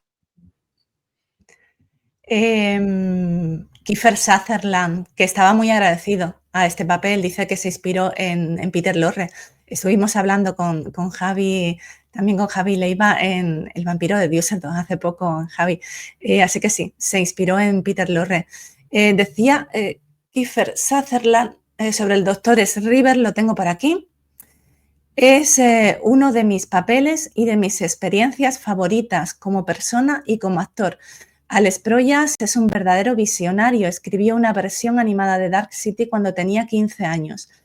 Yo no era el actor de moda, mi carrera estaba en un estado cuestionable y me reuní con él en un hotel y audicioné para él en el lobby del hotel. Yo deseaba mucho este papel y todo lo que hice fue crear la voz de alguien que tartamudeaba porque estaba muy asustado. Alguien golpeado y del que estaban abusando terriblemente, pero que de repente tenía chispas de genialidad. No fue fácil de hacer, pero yo iba a hacer cualquier cosa por este papel. Amo este personaje. Me hicieron uno de los peores peinados del mundo y lo llevé durante 4 meses con orgullo. Estuvo encantado también Kiefer Sutherland en coincidir con William Hart, ¿no?, en el reparto, porque lo admiraba muchísimo y se hizo amigo también de Rufus Sewell. Qué bien está aquí, como el Dr. River, ¿no? Yo querría romper una lanza para presentaros la idea de que realmente el verdadero héroe de la película es él. Porque si os paráis a pensar, el giro que hace que pueda vencer a toda esta raza alienígena es cuando le mete esa inyección que cambia y hace que a través de sus recuerdos le hace como a Neo en Matrix de ya sé Kung Fu.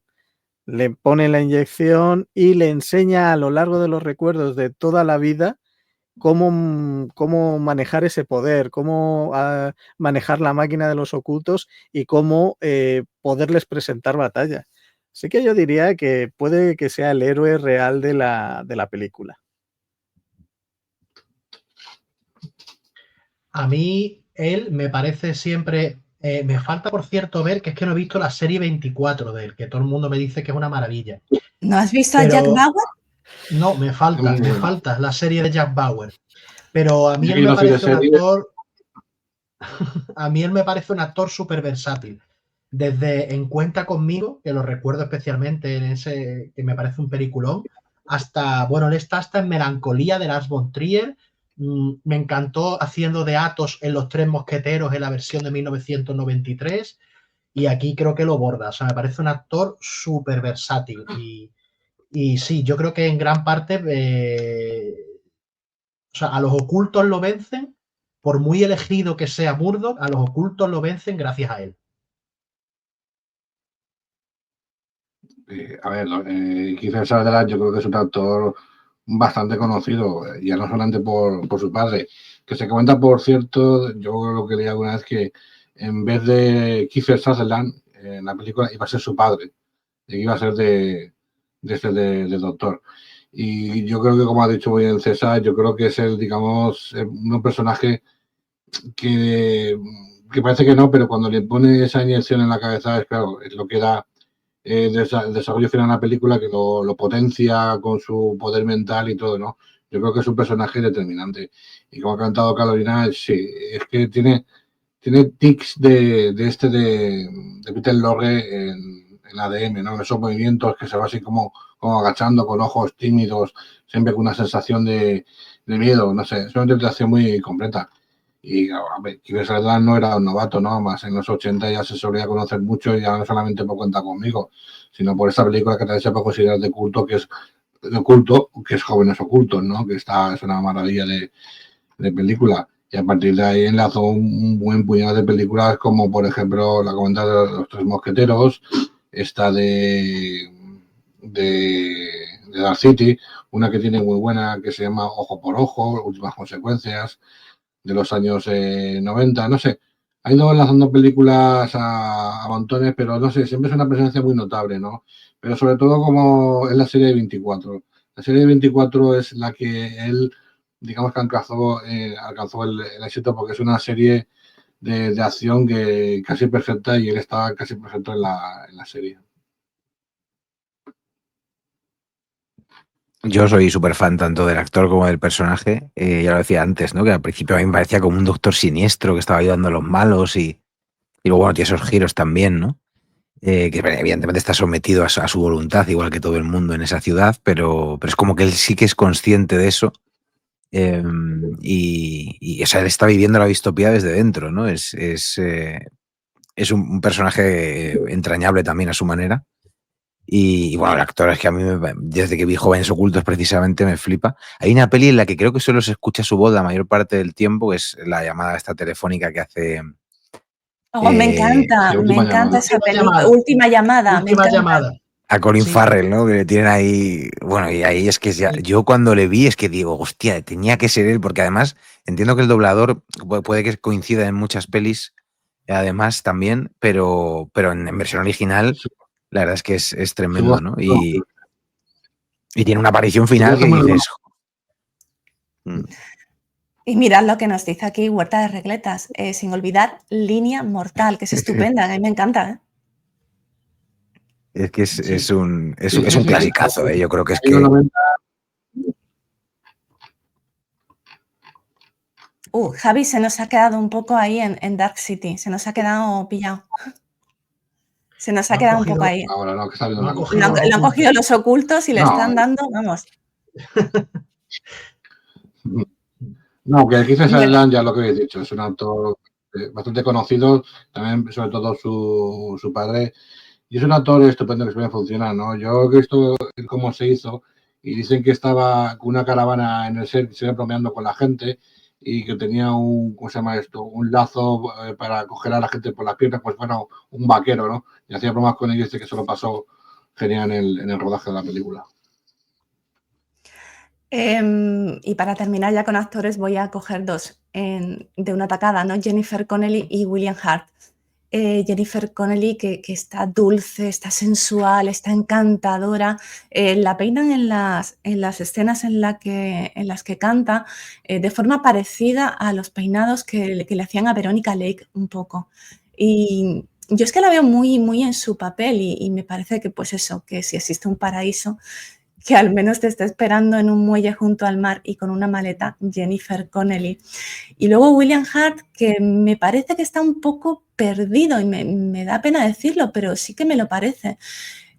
A mí me gusta muchísimo William Hurt, pero es como si hubiese intentado imitar un poco a un Humphrey Bogart, pero sin el carisma. O sea, Bogart y otros actores masculinos del cine negro que aparentemente están hieráticos y que todo les da igual, no es así, están llenos de matices. Y a William Hurt le falta un poquito esos matices, pero eso es solo mi opinión. Pues ¿Qué me contáis, chicos? Pues a mí Jennifer Connelly, bueno, es que me parece, si decía que Kiefer Sutherland era versátil, Jennifer Connelly ya, que está dentro del laberinto, después de hacer un papel tan duro como el de Requiem por un sueño, después aparece en Diamante de Sangre, hace una película bíblica como Noé, pero de repente te viene en la segunda parte de Top Gun, que me parece una película comercial súper divertida y una secuela, creo que es buena. A mí me parece que todo lo que haga lo hace bien y tiene una variedad de registros apabullante, ¿no? Y de William Hurt pienso también bastante lo mismo. A él yo lo echo mucho de menos porque murió en 2002, por desgracia, ya no está con nosotros. Y él es lo mismo te hace la de El beso de la mujer araña, que aparece en Smoke, que es cine independiente, que lo mismo aparece también en El bosque, de M. Night Shyamalan, que creo que es una de las mejores películas de Shyamalan. Él está estupendo en Una historia de violencia, de David Cronenberg, pero lo mismo también en sus últimos años estuvo como Thunderbolt Ross, en el universo cinematográfico de Marvel, que bueno, al morir lo ha sustituido Harrison Ford, ¿no? Lo mismo superhéroes que cine independiente, que terror, que noir. O sea, a mí los dos me parecen dos actores magníficos. Sí creo que aquí el detective de William Hurt está un poco desperdiciado y creo que su muerte es muy forzada y muy injusta. O sea, yo no me habría quitado de en medio a un personaje tan interesante de esa manera. Creo que ahí Alex Proyas patinó un poco a nivel de guión. Yo personalmente creo que de todos los actores es el que no acaba de dar la talla, el que a mí me desencaja un poquito en la película.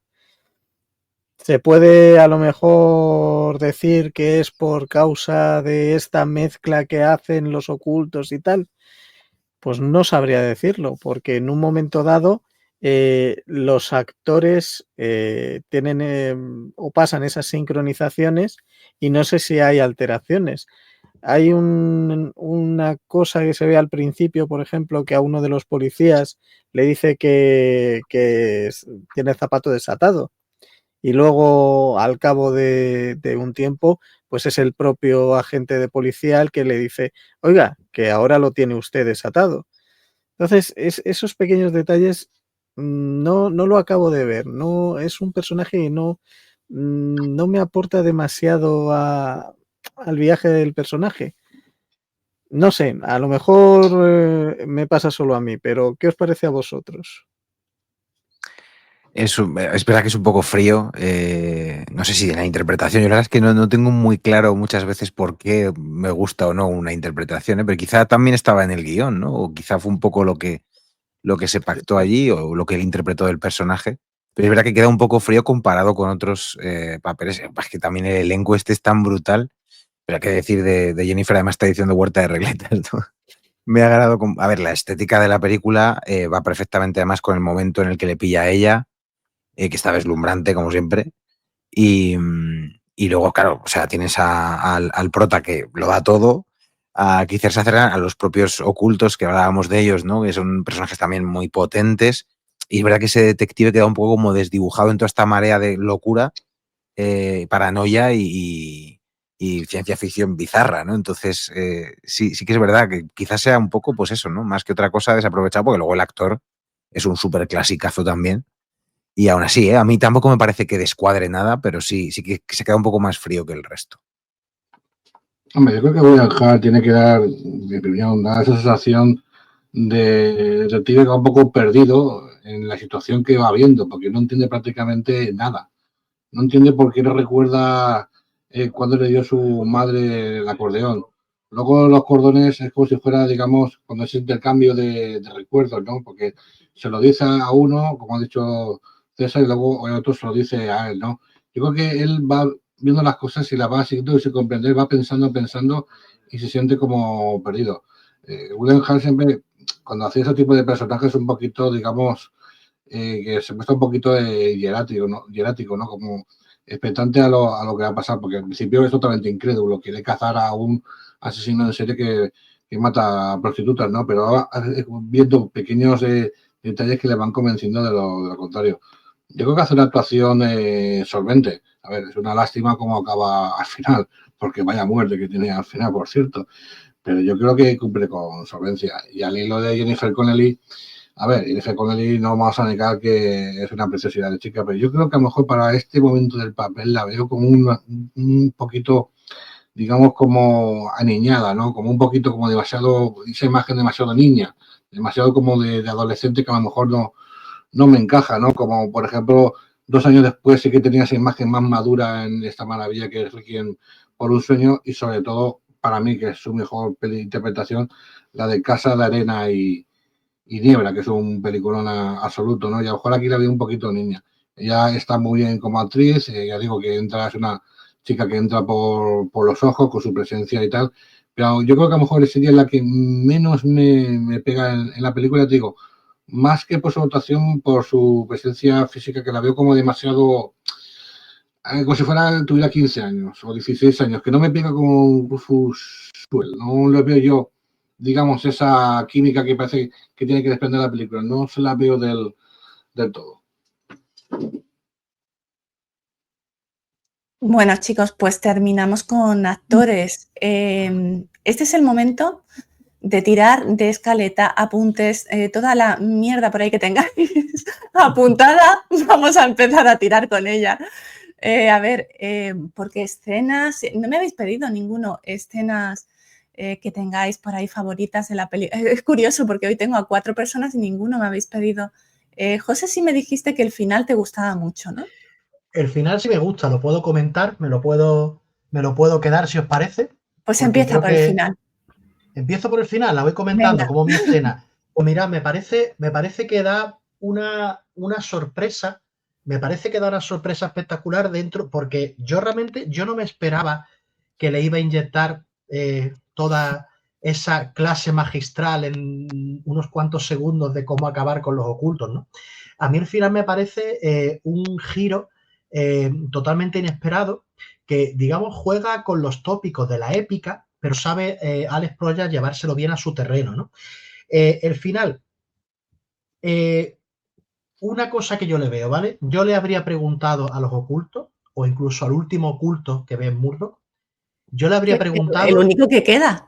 El único que queda, sí. Claro. Yo le habría preguntado, ¿de dónde venimos? O sea, ¿quiénes somos? Porque claro, esto te lo deja muy en el aire, pero yo creo que cualquier ser humano, sobre todo si eres un elegido, ¿no? Así entre comillas, de que has alcanzado una clarividencia tal que puedes hasta cambiar el ambiente, ¿no? Yo le habría preguntado, ¿nosotros de dónde somos? O sea, ¿de dónde venimos? Porque yo me imagino que los habrán sacado de la Tierra en algún momento, no sé, lo deja todo muy en el aire, ¿no? Porque estamos en este mundo, es un mundo espacial, pero parece también un mundo terraplanista, donde estamos en el espacio, pero el cielo parece respirable, ¿vale? O sea, es un mundo bastante particular, ¿no? Y yo le habría preguntado a los ocultos, creo que cualquier ser humano tendría curiosidad de conocer sus orígenes. Es la única pega que le pongo, pero a mí al final me parece espectacular. Y además un delirio de acción y de destrucción magnífico. Sí, al final parece Mundo Disco, ¿no? Los libros de Mundo Disco, ¿no? Sí. Porque no hay elefantes y no hay tortuga, pero ahí. Tortuga, pero parece Mundo Disco, ¿no? Y a lo mejor es una película que confirma la teoría de los terraplanistas, ¿no? Es muy curioso lo de al final. No, yo hablando de la escena de Luna que he comentado, simplemente es un detalle, ¿no? Cuando lo he dicho antes. Cuando John Murdoch le dice que han mirado en el sitio equivocado, que es en la cabeza, ¿no? Y entonces se queda mirando y tienes que mirar en otro sitio. Yo me quedo solamente con ese detalle, que es el que resume prácticamente toda la película. Pues es muy interesante. Y yo mira, la escena que a mí me gustaría comentar es cuando llega la primera vez a Selvich. O sea, uno de los primeros recuerdos que él tiene el flash es precisamente esa playa, ese sol, porque claro, tener en cuenta que durante toda la película todo es oscuro. Nos hace ver que hay como turnos de 12 horas, pero siempre es de noche, siempre hay oscuridad y no hay agua prácticamente. Bueno, hay agua, pero no hay esa playa, no hay tal. Y él está buscando ese lugar, ese Selvich, esa postal, ¿sabes? Ese recuerdo y ese algo a lo que se aferra para continuar y buscar esa felicidad que él considera perdida. Y al final llegan hasta el límite, y el límite es simplemente un mural en la pared de un cartel. Sí, que es el que más se parece al show de Truman. Claro, y dice, y se niega a creer que eso es el final. Y empieza a golpear y empiezan a quitar las piedras, y entonces ocurre lo que ocurre, que es la muerte esta del detective, que además también nos da un poquito la visión de ese laberinto, que si os acordáis es muy parecido al laberinto que tiene el doctor con el ratón al principio de la película. La muerte de la prostituta, que son como unas espirales. Unas espirales. En el café y en las huellas laterales. Tiene un poco así que fuera todo como un laberinto, sí. Sí, entonces ahí nos da la pincelada de que efectivamente están en el espacio, no es una ciudad, no estamos en la Tierra, y bueno, es un momento pues que es interesante y es importante en la película. Es el momento de más shock, ¿no? Es el cambio que se hace del noir, de este cine negro a lo fantástico. De repente ha habido ya toques dentro de este cine de los años 40, 50, de repente pues que claro, que salga una masa del cerebro de un hombre de negro tampoco, igual te puede dar una pista de que va por otro sitio la cosa, pero esa ruptura se hace ahí en el momento que dices César, y la primera vez que lo ves es muy impactante. Venga, más cositas. Por ejemplo... A mí, vale, perdón, por comentar. No, perdona, adelante. Yo recordando escenas que me voló la cabeza, cuando se mueve todo lo que es la ciudad, su estructura, ellos, digamos que cambian a personas de sitios. O sea, hay como una orquestación ahí también visual que te está dando a entender, ¿no? Que están como reconfigurando el mundo con esa maquinaria. tanto de manipular a esas cobayas humanas como de la propia arquitectura de la ciudad, ¿no? Y me parece que está logradísimo eso, a nivel visual es una locura. Lo decías también tú al principio, Carolina, que Proyas yo creo que tenía muy claro esto. Además, habéis comentado antes también, esta es la típica película que a mí me parece que una persona lleva pensando toda su vida, ya no solo película, ¿no? Sino una historia, ¿no? Que es como la que muchas veces define su carrera o una de las que definen su carrera. Pero está claro que es una historia que ha estado mucho tiempo trabajándose en la cabeza de alguien. Esto me pasaba también comentándolo con un amigo, por ejemplo, con True Detective, la primera temporada, ¿no? Se ve que es una historia que también lleva muchísimo tiempo en la cabeza de alguien, ¿no? Y ha estado como obsesionado con ella. Y en esas escenas yo creo que sí hay mucho de lo que Alex tenía en la cabeza, pues dice, hostia, esto lo tengo que poner tal cual, ¿no? Y luego a mí lo que me flipa muchísimo son las escenas de los ocultos en su centro de mando ese que tiene, que me parece una fantasía también, y cómo se comunican entre ellos, esas reuniones que tienen. O sea, para un fan de la ciencia ficción oscura eso es una maravilla, que yo creo que Es no he visto en fantástico. ninguna otra peli a ese nivel, porque es fantasía oscura mezclada casi con un rollo de espada y brujería, ¿sabes? Tiene un toque así súper siniestro, que es Hace muy la sutil, reunión, pero está ahí. hace la reunión aquella de cristal oscuro, ¿os acordáis que es todo oscuro la reunión? Que tenía así, que era como muy tétrica, de todos los pollos, Sí, estos, sí, como se sí. llaman. Que era como muy tétrica y tal, ¿no? Y también como cuenta antes, como si fuera una reunión de Hellraiser, ¿no? Porque esto tiene como un horror oscuro, gótico, los cristianos, se puede decir, ¿no? Que pueda tener esta película. Y al hilo lo comentabas de los decorados, para acabar un poquito con ese sentido. Fue en el año 98 y claro, tenían 27 millones de dólares y lo bueno de la película es que parece que hay mucho CGI. La película, la verdad es que tampoco tenía mucho CGI, era mucho de maqueta, de mucha autorización de falsos fondos, de encuadres de cámara. Por ejemplo, hay la jeringuilla que le meten en la cabeza a Rufus Sewell al final es una jeringuilla gigante, que enfocan para que cree ese efecto que le meten en la cabeza, ¿no? Digamos que eran los últimos años de esos efectos artesanales que tanto nos gustan, como digamos en la cosa, ¿no? A los 80, 90, y ese era su fin, que tenían que tener muchos recursos, ¿no? En el cómo se hizo comenta una cosa muy interesante, ¿no? Dicen que cuando tienes un presupuesto más bajo, eres más ingenioso que cuando tienes un presupuesto más alto, ¿vale? Porque al tener un presupuesto más alto, pues a lo mejor puedes recurrir a ciertas cosas, pues hacerlas por CGI, por ordenador, pero si no tienes ese presupuesto ya tienes que ser más ingenioso, por ejemplo, a la hora de la creación de las maquetas, porque los coches que salen en la película son maquetas, hacer esos efectos de los edificios, también ese efecto cuando va bajando al inframundo, porque eso es un efecto de cámara que también enfocan a unos muñecos, es algo impresionante en ese sentido, ¿no? Y yo creo que eso es destacable, lo artesanal y tanto de autor como es la película que está de Dark City para Alex Proyas. Ahí es un tema que cada cierto tiempo sale en el canal, porque lo hemos hablado otras veces, es que lo estaba recordando, por ejemplo, es verdad, aunque haya los insertos de efectos especiales digitales, ¿no? Aquí, como habéis comentado, son mínimos, ¿no? Pero, por ejemplo, es que recuerdo que lo tratamos cuando hablamos de la película de los 10 mandamientos, ¿vale? A mí me pasa como con el Egipto de los faraones de esa película, Dark City. Esa Dark City está ahí, como ese Egipto está ahí. Por eso estas películas no envejecen. Me pasa, por ejemplo, con los dos primeros Batman de Tim Burton. La Gotham de esos dos Batman, ¿vale? Está ahí, con todas las gárgolas, con todas esas cosas. Me pasa incluso que lo hemos hablado también, aunque tienen injertos de efectos especiales, bastante más que esto, con el mundo de Tolkien de las tres primeras del Señor de los Anillos. A pesar de los injertos, hay cosas que están ahí, ¿no? Creo que hoy en día se abusa demasiado el cromazo, ¡paf! Que eso creo que empezó bastante, sobre todo a partir de episodio 2, el ataque de los clones, creo, o de 300, también de películas que ya le meten todo, toma el croma, toda, el fondo azul, toma en plaste, ¡paf! Y creo que no envejecen tan bien como envejece una Dark City.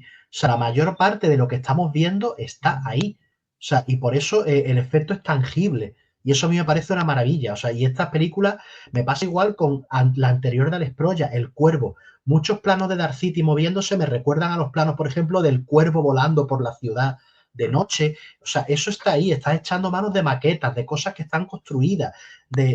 Hay hay un tacto ahí y me parece que eso es impagable y que se ha ido perdiendo, claro, pues porque hay otros medios, ¿no? Pero creo que se debería hoy en día cuidar un poco más esto, ¿no? Para que creo que el cine también es ese disfrute táctil. Pero esa raíz Sí, lo que estás contando, además. es un pequeño apunte solamente sobre efectos especiales, ¿no? Es algo que yo siempre comento con estos efectos especiales, ¿no? ¿Recordáis la serie de Last of Us? No sé si habéis visto, ¿no? La serie de Last of Us, ¿no? De Last of Us. De la No la he sofá, sí. visto La todavía. de Bueno. Pedro Pascal, sí. Sí, No, sí, sí. no. Hay una escena donde sale una jirafa. Y dice, ¿qué efecto especial más malo? Que si no sé qué, no sé cuántos. Y la jirafa era de verdad. No lo sabía esto. Sí. Yo Y la tampoco. jirafa era de verdad. Y todos decían, uy, qué efecto especial más malo. Y la jirafa era de verdad. En películas como John Wick está súper llena de cromas. Y parece que no. Películas como, por ejemplo, Érase una vez en Hollywood está llena de cromas por detrás. Y parece que no. ¿Qué pasa? Que muchas veces cuando vemos una película de ciencia ficción asumimos que por detrás siempre hay cromas, ¿no? En ese sentido. Y puede haberlo, puede no. Pero yo digo, lo de la jirafa es fundamental. La jirafa era de verdad. Y toda la gente diciendo, no, es una jirafa muy mal hecha por CGI. Yo siempre cuando dicen estos efectos, te digo lo mismo.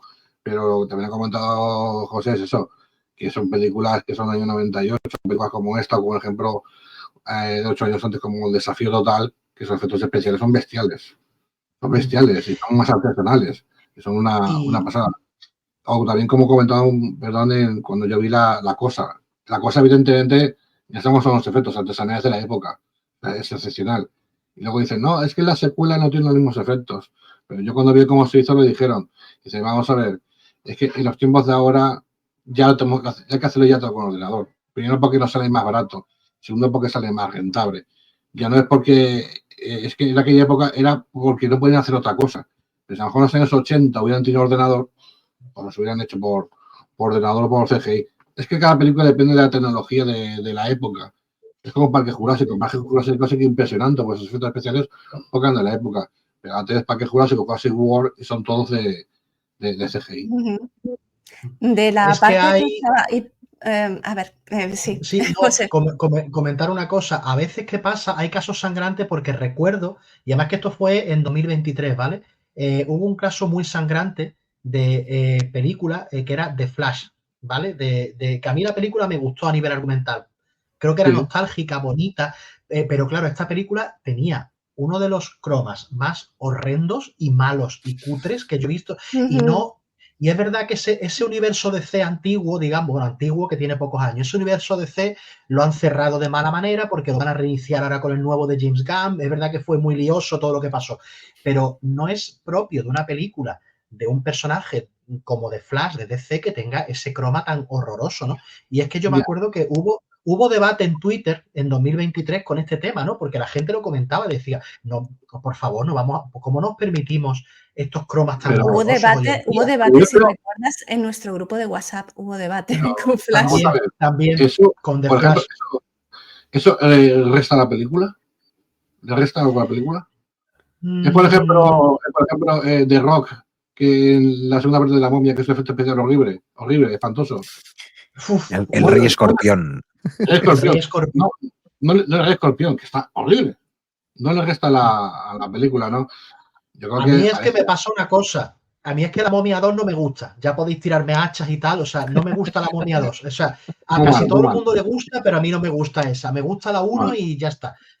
Pero quiero decir que nos fijamos demasiado en esos pequeños detalles de un efecto especial. Uy, de que ha habido un efecto especial allí que no me ha gustado, que si el efecto de cartón, piedra, pues aquí se lo otro. Es que ese efecto especial te ha restado a la hora de ver el resto de la película o solamente te has quedado con eso. Porque a lo mejor tiene cosas positivas y siempre te quedas con lo negativo. Claro, no me ha restado porque a mí, por ejemplo, de Flash me gustó. A The Flash le dieron hasta en el carnet de identidad, ¿vale? Pero a mí de Flash me gustó, me pareció, como he dicho, nostálgica y divertida. Lo que pasa es que daban el cantazo. O sea, el problema es que en 2023 no llegaba a ser el Rey Escorpión, ¿vale? Pero en The Flash es que todo el mundo lo comentó, decía, tío, el croma. O sea, es como...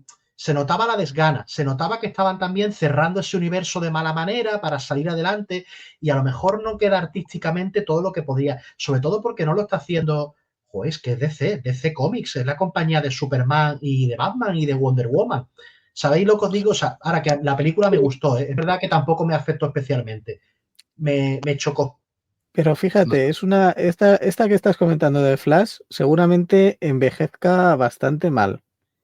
Y sin embargo, Dark City es una de esas películas que yo creo que aguanta el tiempo perfectamente. Porque es atemporal, tiene pues ese toque noir, pero también tiene esa ciencia ficción un poquito extraña y un poquito novedosa. Y yo creo que es una película que a lo mejor dentro de 10, 15, 20 años se la podemos presentar a las nuevas generaciones y todavía aguante bastante bien, ¿eh? Tranquilamente y orgullosamente. Sí. Lo que ha hecho César se lo agradezco, que es volver a Dark City. Baja el dedito, Sí. José, que ya hemos No, terminado lo del CGI. tiene que ver con Dark City. Y aparte también esto tiene que ver con Dark City. Si es que hacen Un conmigo tema. lo que quiere, así Esto, dura esto 3 horas el Turracinema. sí, no, esto es rápido, no, esto tiene que ver con Dark City. Creo que también estamos hablando del mito de la caverna, ¿vale? O sea, realmente es un tema que la humanidad se lo lleva, pues eso, planteando desde la Grecia clásica, me refiero. Si vivimos en un sueño o no, qué es lo que hay más allá. Realmente Dark City, o sea, es que claro, es que si le unes esos efectos especiales que ha dicho con el tema que tienes, yo sí creo que Dark City es un clásico. O sea, es que es un clásico ya. Para mí es un clásico. O sea, Sí, en yo todos los aspectos de Sí. eso. iba a mencionar justo ese... Uy, sí, perdona, Javi. No, digo que vamos a ver, yo creo que se convirtió prácticamente, a ver, tuvo mal estreno en el cine, pero funcionó también el VHS en DVD y fue un clásico instantáneo y de culto instantáneo. Yo recuerdo cuando en los años 2000 a la gente buscando una copia de VHS que no encontraba el DVD de la gente por Cruz. Esa película es de culto y tal. No es algo que se haya hecho recientemente, ¿no? Y yo creo que es una película que lamentablemente, no sé por qué, creo que no está en ninguna plataforma, no sé, me parece que no está en ninguna plataforma, que es una película que a lo mejor a las nuevas generaciones le puede gustar bastante y se puede reivindicar. Yo no conozco a nadie que no le haya gustado Dark City, absolutamente a nadie. Todos mis clientes de Videoclub decían, Dark City, cojonuda, Dark City, me ha encantado, Dark City, tiene cine negro, tiene acción, tiene una buena historia de fondo y a todo el mundo le ha encantado. Luego te extrañas el fracaso que tuvo en taquilla, pero yo creo que el fracaso en taquilla tuvo que ver claramente por el efecto Titanic en aquella época. Yo creo que tuvo que ver completamente por aquello, ¿no? Pero es una película altamente recomendable, por supuesto. Sí, yo iba a decir vas a decir que... algo, Alberto, te iba a dar la palabra, dale. Sí, no, iba a decir que a mí la cosa que más me ha flipado siempre de Dark City es cómo juega también con... Bueno, ahora tenemos una serie que yo recomiendo muchísimo, que tiene ese mismo punto de vista no sé, la disociación a la que puede llegar la mente humana, ¿no? Hasta qué punto puedes tener varias identidades al mismo tiempo, estar viviendo en un universo paralelo, Severance, ¿no? Efectivamente, sí, separación, ¿no? Severance, que habla muchísimo de esto. Y además en Dark City sí que se presta atención mucho al detalle, a veces la cámara incluso, ¿no? Te lleva a puntos loquísimos del dónde están esos personajes, quiénes son, cómo les han cambiado de sitio. Toda esa arquitectura kafkiana que decíamos antes, así como, no sé si os sonará Esker, este famoso también dibujante, ¿no? Que tiene estas escaleras que salen dentro del laberinto, también un poco un homenaje a sus dibujos. O sea, como esa especie de experiencia de la irrealidad dentro de la propia realidad, que yo creo que todos tenemos un poco en el día a día. Que, pues, como decía también ahora José, el tema onírico o el mito de la caverna, ¿no? Como ese reflejo de sombras, una pequeña pérdida, y diría yo también, de identidad en muchos momentos de nuestras vidas, o el preguntarte quién eres, ¿no? Todo eso, la película lo mantiene constantemente flotando por encima de una ida de pinza de ciencia ficción oscura muy guapa también, pero las reflexiones que tiene la peli detrás son muy profundas y pueden llegar a comerte el tarro muchísimo, incluso a desarrollar ahí, como decía yo también, ¿no? Esa parte más distópica en términos incluso políticos, sociales, psicológicos, antropológicos, quiénes somos, a dónde venimos, cómo quieren extraer esos extraterrestres, todo eso para sobrevivir a qué, no se sabe muy. Y yo me llegaba a hacer también mis propias pajas mentales, perdón también por la expresión, en su momento, y decía, claro, ¿cuántas ciudades como esta hay flotando por el universo? Estamos nosotros en una. O sea, ¿cuántos ocultos hay intentando encontrar la respuesta a todo esto, ¿no? O sea, que eso igual sí que ya es un poco más una ida de pinza, ¿no? Pero sí que tiene como esa especie de desarrollo infinito, la película, de reflexiones en torno a 1000 millones de cosas, y siendo también una película muy coral, con muchos personajes que exprimir. pero al final con eso, pues para mí, yo hice el experimento, de hecho, con un amigo que tiene unos 10 años menos que yo, y le puse la peli y lo gozó muchísimo, se lo pasó pipa, y a él lo que más le gustó fue el final este loco de acción con rayos y movidas, impulsos así psíquicos y tal, ¿no? Pero claro, todo lo que envolvía la peli también le hizo pensar un poco en todo esto, ¿no? Entonces, yo creo que a eso seguro va a sobrevivir y eso es un clásico indiscutible. Sí, a mí es que me gustan mucho las dinámicas que se dan en esta película entre los personajes. Por ejemplo, esa pareja de clase media o más bien media baja que están quejándose, ese matrimonio, que de repente les cambian todo, la casa, y ahora son pues de repente dos personas muy ricas, ¿no? Y cómo pueden hasta cambiar sus propias conversaciones. Me hace mucha gracia este pobre hombre que en cualquier realidad lo fastidian, lo ponen de recepcionista en el hotel, lo ponen también en el kiosco y siempre dice la misma frase: no tengo ni un solo día libre, no sé si dicen 20 o en no sé cuántos años. Entonces, Sí. madre mía, que está fastidiado en todo, donde lo pongan, le hacen la puñeta a este hombre. Entonces esas dinámicas son las que te hacen pensar un poco en lo que decía Alberto, en cuál es nuestra identidad, dónde reside nuestra identidad, incluso nuestra alma, ¿no? Es lo que están buscando, porque ellos tienen, pues esto lo que habéis comentado, una mente colmena, y entonces lo que les falta son recuerdos propios, recuerdos de ellos mismos, ¿no? Y se ponen ahí a experimentar con los nuestros y nos hacen preguntarnos un poco dónde reside el alma, en nuestro carácter, en nuestra personalidad, en nuestros recuerdos, dónde están. Pues fíjate que el tema este de los recuerdos y cómo los recuerdos forjan lo que podríamos llamar el alma o la personalidad de las personas, es un tema que se ha usado en bastantes, ahora recientemente, como comentaba Alberto, en la serie de Severance, que es un seriote que yo recomiendo que lo veáis cuanto antes podáis, lo veáis porque es maravilloso. Pero fíjate, hay una serie un poquito anterior que se llama Dollhouse. No sé si la habéis visto. Yo no. Me suena, pero no estoy seguro ahora mismo. Son solo 2 temporadas y es una serie en la cual lo que hacían era cambiar totalmente los recuerdos de una persona. Entonces empieza siendo una serie un poquito como de acción y tal, pero hacia el final de la segunda temporada se ven las repercusiones que puede tener una tecnología que de repente puedas coger y una persona intercambiarla por otra, simplemente cambiando todo lo que sería su pasado, sus recuerdos y su forma de ser. Y os digo que es un tema que a mí me gustaría ver más en películas actuales, porque el tema este de cambiar las personalidades y tal, siempre ha tenido su puntillo. Fíjate, incluso en, ¿cómo se llamaba? Cara a cara, la de Nicolas Sí, Cage Nicolas Cage y John Travolta, sí, y John ahí. Travolta, que realmente les cambian la cara, pero es que eso es un juego, además, a nivel actoral, tiene doble vuelta, porque Nicolas Cage está intentando imitar todo lo que ha visto en cine de John Travolta, y al revés, y John Travolta todo lo que ha visto en cine de Nicolas Cage. Y es un juego muy curioso el que hacen los dos ahí. pues esas cosas a mí, personalmente, me gustaría verlas más en el cine. Hay una serie de 2012, por desgracia está cancelada, se llama Awake, el protagonista es Jason Isaacs, y es una serie muy interesante de un hombre que se acuesta y cuando se levanta está en una vida y cuando se vuelve a acostar y se levanta está en la otra vida y va saltando. Es una serie magnífica, por desgracia cancelada, para tirarse de los pelos, porque era magnífica. Y estaba acordándome a mí que me gusta mucho la literatura, el tema también está en parte, y lo de la relación, por ejemplo, si estamos, que eso tiene mucho que ver con Dark City, si estamos soñando o no nuestra realidad, ¿no? En La vida es sueño de Calderón de la Barca, ¿no? Que tenemos, o sea, que es una obra española universal que ya trata este sueño, ¿no? O sea, es que esto está desde hace siglos, está en la humanidad, el plantearnos qué es lo que estamos viviendo, ¿no?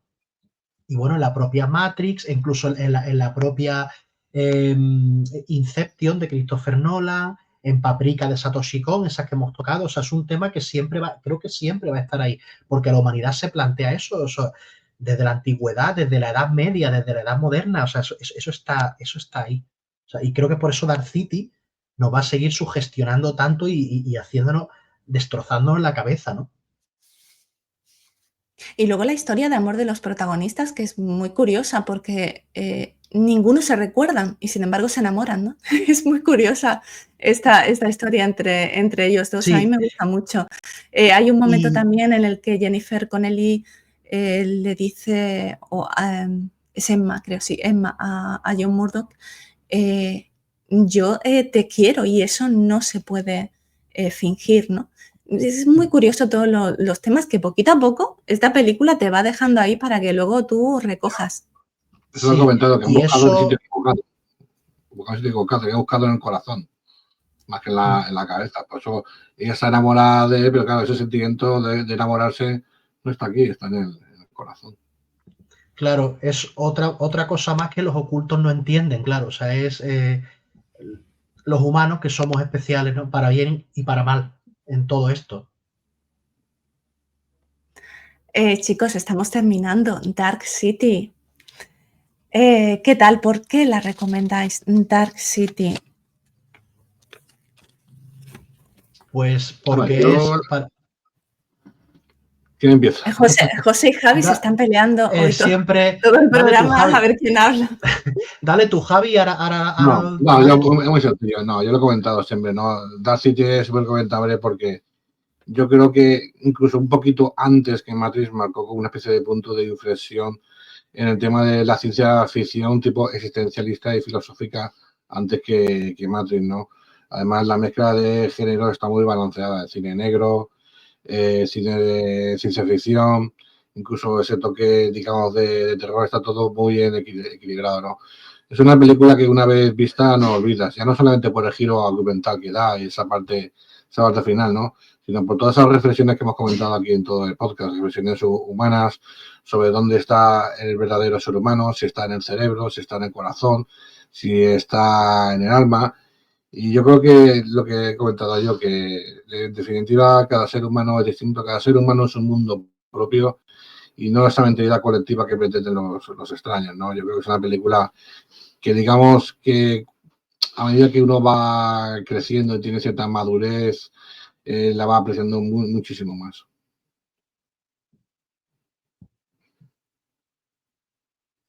Pues yo la recomendaría. José, casi te Por, pegas con Javi por hablar y sí, ahora que venga. tienes el hueco, no. Dale. Sí, es que estaba dándole ahí, me había poseído un oculto ahí. Me había poseído, es que tengo al niño ahí detrás mirándome.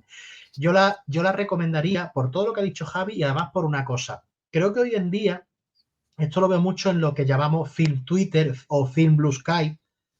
Por ejemplo, la gente se tiene mucho en cuenta, que también son importantes, ¿no? Las recaudaciones, los premios, ¿no?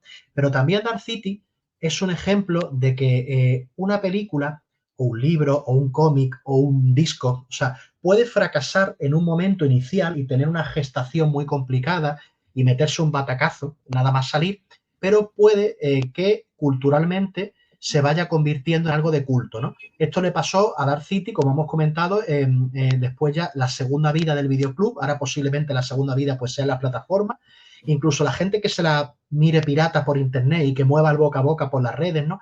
Realmente yo creo que la Cosa que obra... no recomendamos, cosa que no recomendamos. Sí, sí, pero claro, es algo que pasa realmente, ¿no? O sea, el boca a boca empieza, ¿no? Y realmente yo Dark City la recomiendo como muchas obras que en su día no tuvieron éxito, pero que merecían tenerlo y se han acabado convirtiendo en películas de culto a pesar de los fracasos iniciales. Yo creo que por encima de los premios, por encima de las recaudaciones, las obras de arte son obras de arte. Y esto la historia nos lo demuestra todo el rato. Dark City es un ejemplo. Es un clásico, a pesar de que empezó con un pie cambiado y se metió un tortazo contra el suelo, pero se levantó y hoy en día es un clásico, indiscutible. Y muchas obras que les ha pasado lo mismo y creo que hay que hablar de ellas. Y que es una gran desconocida, es una pena. Venga, César. Pues yo la recomendaría porque es una película que en la actualidad funciona muy bien. Tiene unas muy buenas interpretaciones. Eso sí, recomendaría que se viese la versión del director a ser posible. Porque sí estoy de acuerdo que a lo mejor si hay alguien que no la ha visto todavía y puede acercarse a esta película a través de la visión original de Alex Proyas, yo creo que lo va a agradecer. Y se va a encontrar una película que tiene muchos elementos que funcionan muy bien y que realmente es redonda. Yo el final me encanta. El final me recuerda mucho también al de Blade Runner cuando se les ve alejarse volando y tal. Es un final que da buen rollo y que te deja un buen sabor de boca. Entonces es una película que yo creo que si alguien la ve ahora, le va a encantar. Y Alberto, terminamos. Pues, yo aquí sí que tengo claro que para mí aglutina tantas cosas que me gustan, además con una dignidad que a veces es difícil defender, ¿no? En el cine de autor muchas veces, o el cine, vamos a decir, de oscarizable, ¿no? Se habla siempre de películas grandilocuentes y demás, ¿no? Pero a veces hay directores como Alex Proyas que defienden una manera de hacer cine y una serie de historias que tienen ingredientes fantásticos, cosas que muchas veces, hasta cierto momento, yo creo que casi descartaba cualquier película para una posición seria dentro de la industria.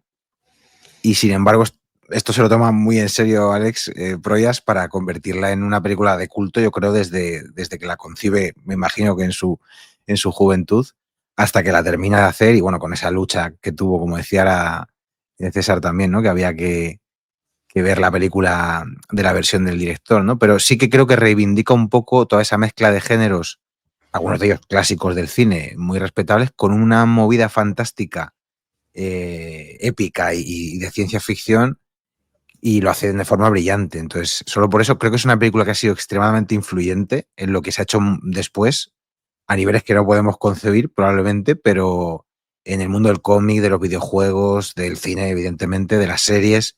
Creo que muchos de los directores y artistas a los que hoy seguimos, que son de generaciones más recientes, probablemente tengan esta película entre sus favoritas o entre aquellas que pueden definir como películas que les han influido. Chicos, gracias por estar conmigo analizando Dark City en Turracinema. Javi, gracias. Alberto, gracias. César, a mi otro yo en cualquier realidad. José, nos vemos pronto. Por favor, ved Dark City, que es una película maravillosa. Un beso y un abrazo. Chao. Chao, muchas Adiós. gracias. Chao, gracias.